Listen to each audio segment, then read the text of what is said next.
पर दिए गए बयान से मच गया बवाल। बीजेपी कांग्रेस कार्यकर्ताओं में झड़प। बीजेपी कांग्रेस कार्यकर्ताओं के बीच लाठी डंडे चले। रमेश बिधूड़ी का जमकर हुआ विरोध।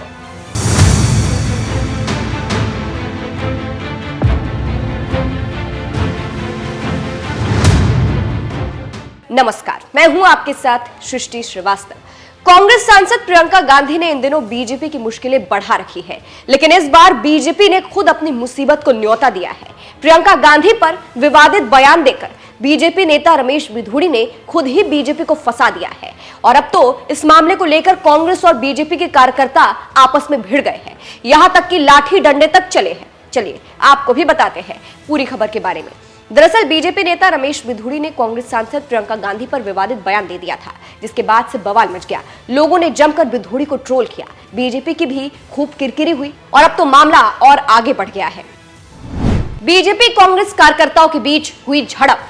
एनबीटी की एक रिपोर्ट के मुताबिक रमेश बिधूड़ी के बयान पर तेलंगाना में बवाल हो गया है। हैदराबाद के नामपल्ली में तेलंगाना बीजेपी कार्यालय को कांग्रेस कार्यकर्ताओं ने घेरने की कोशिश की। रिपोर्ट्स के मुताबिक इस दौरान पथराव भी किया गया और बीजेपी कार्यकर्ताओं ने युवा कांग्रेस कार्यकर्ताओं का विरोध करने की कोशिश की। जब वो बीजेपी कार्यालय को घेरने आए तो हाथापाई भी हो गई। इतना ही नहीं, ये मामला आगे तब भी बढ़ गया जब कांग्रेस नेताओं ने बीजेपी दफ्तर पर पत्थरों से हमला किया और फिर बीजेपी कांग्रेस कार्यकर्ताओं ने एक दूसरे पर लाठियों से हमला कर दिया। लाठी डंडे चले।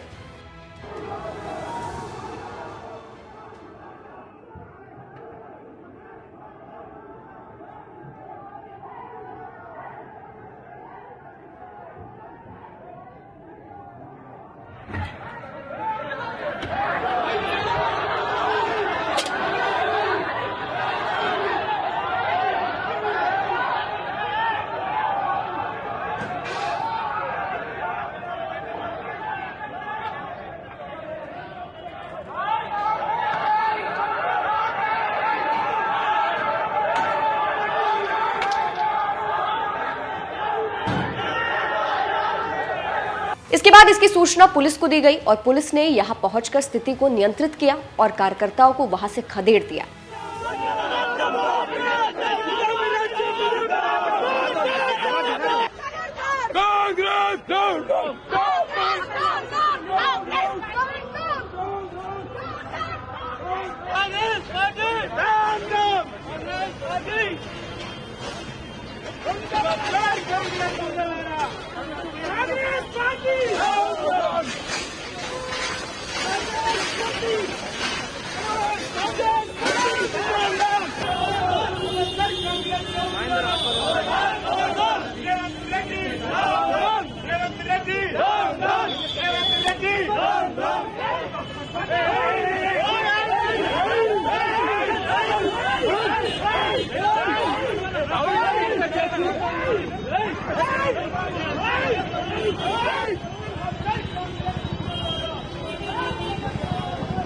तो देखा आपने किस तरह से प्रियंका गांधी के लिए कांग्रेस के नेता बीजेपी कार्यकर्ताओं से भिड़ गए। इस मामले को लेकर बीजेपी भड़की हुई है। बीजेपी मंत्री बंदी संजय कुमार ने सोशल मीडिया प्लेटफॉर्म एक्स पर लिखा है, कांग्रेस के गुंडों, भाजपा कार्यालय पर उंगली उठाने की हिम्मत मत करना। यदि भाजपा कार्यकर्ता कार्रवाई करना चुनते हैं तो हम आपके कांग्रेस पार्टी कार्यालय की नींव को उखाड़ सकते हैं। नामपल्ली में भाजपा राज्य कार्यालय पर कांग्रेस के गुंडों द्वारा किए गए कायरतापूर्ण हमले की कड़ी निंदा करता। हमारा कार्यालय एक पवित्र स्थान है जहां महिलाएं और अन्य लोग अथक परिश्रम करते हैं। यदि वे घायल हो गए तो क्या होगा? हम कांग्रेस के उपद्रव से नहीं डरेंगे और जिम्मेदार गुंडों की तत्काल गिरफ्तारी की मांग करेंगे। फिलहाल आपको बता दें, रमेश बिधूड़ी ने प्रियंका को लेकर कहा था, कालकाजी की सारी सड़कें प्रियंका गांधी के गाल जैसी बना देंगे। इस बयान पर खूब बवाल मचा हुआ था। बिधूड़ी बैकफुट पर भी आए थे, लेकिन फिर भी कांग्रेस चुप बैठने को तैयार नहीं है। अंत में आपको सुनाते हैं इस मामले में कैसे कांग्रेस नेता सुप्रिया सुले भड़की थी। इस खबर पर आपकी क्या राय है, कमेंट करके जरूर बताइएगा। नमस्कार। बीजेपी वस्तुतः महिला विरोधी है और इसका प्रमाण वो बार बार देते हैं। बीजेपी के पूर्व सांसद और अब कालकाजी दिल्ली में उनके विधायक उम्मीदवार रमेश बिधूड़ी जी का प्रियंका गांधी जी के संदर्भ में दिया हुआ बयान न सिर्फ शर्मनाक है, पर उनकी असली कुत्सित महिला विरोधी मानसिकता को दिखाता है।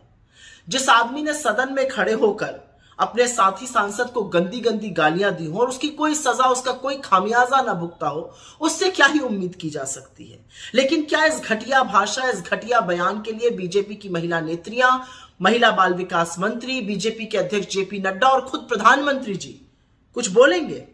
असलियत तो यह है कि इस महिला विरोधी भाषा, इस महिला विरोधी सोच, इस कुत्सित मानसिकता के जनक तो खुद मोदी जी ही हैं।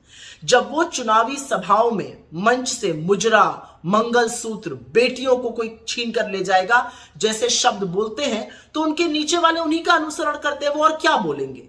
लेकिन ये घटिया सोच है, ये घटिया मानसिकता है, और इसके लिए ना सिर्फ रमेश बिधूड़ी को बल्कि बीजेपी के शीर्ष नेतृत्व को हाथ जोड़ के माफी मांगनी चाहिए। यह सिर्फ एक महिला प्रियंका जी के अपमान का मामला नहीं है, यह आधी आबादी के अपमान का मामला है।